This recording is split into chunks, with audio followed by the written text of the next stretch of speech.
you know, we speak about Tottenham and the collective and the shared responsibility, and Kane and Ali and all the fantastic players that they have. The ability, Damien, that they have to press teams, to put them under unbelievable pressure, and we saw that 3 weeks ago. It's obviously high energy, but it's also coached as well. You don't just do this off the cuff.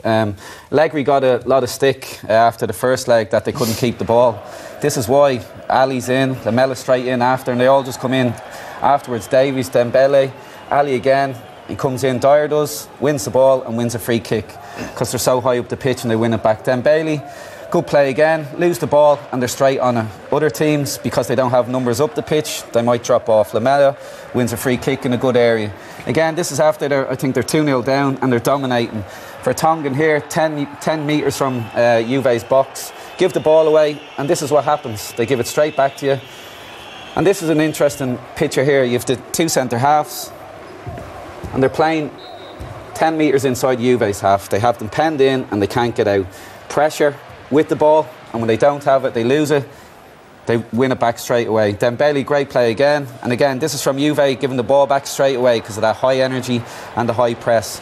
And this is where actually the goal comes from, the first goal from Harry Kane. They lose the ball and they're straight on you again. They're not afraid to leave space behind. They fancy themselves 1v1 all over the pitch. Here we go, two lads going into Higuain. Vertonghen and Sanchez now steps in. Again, another 50-50. That high energy, the high press. And Kane, and he obviously gets the all-important goal.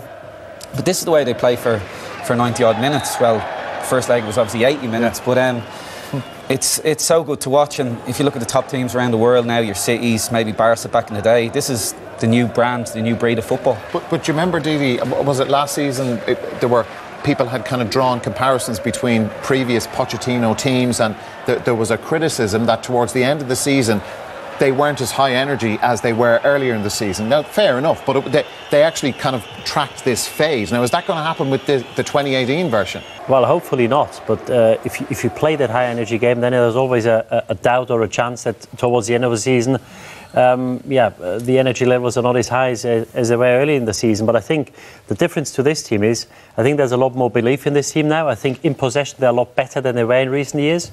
And I think if you look at Eriksen, if you look at Ali, and even Dembele, who's been a terrific player over the last few years, I think in possession now they're a lot better than they were. And I think this is why they got both sides. They can press, win the ball back, but they can also keep the ball. And I think that gives them the opportunity now to, to last a lot longer in a season than they did in recent seasons.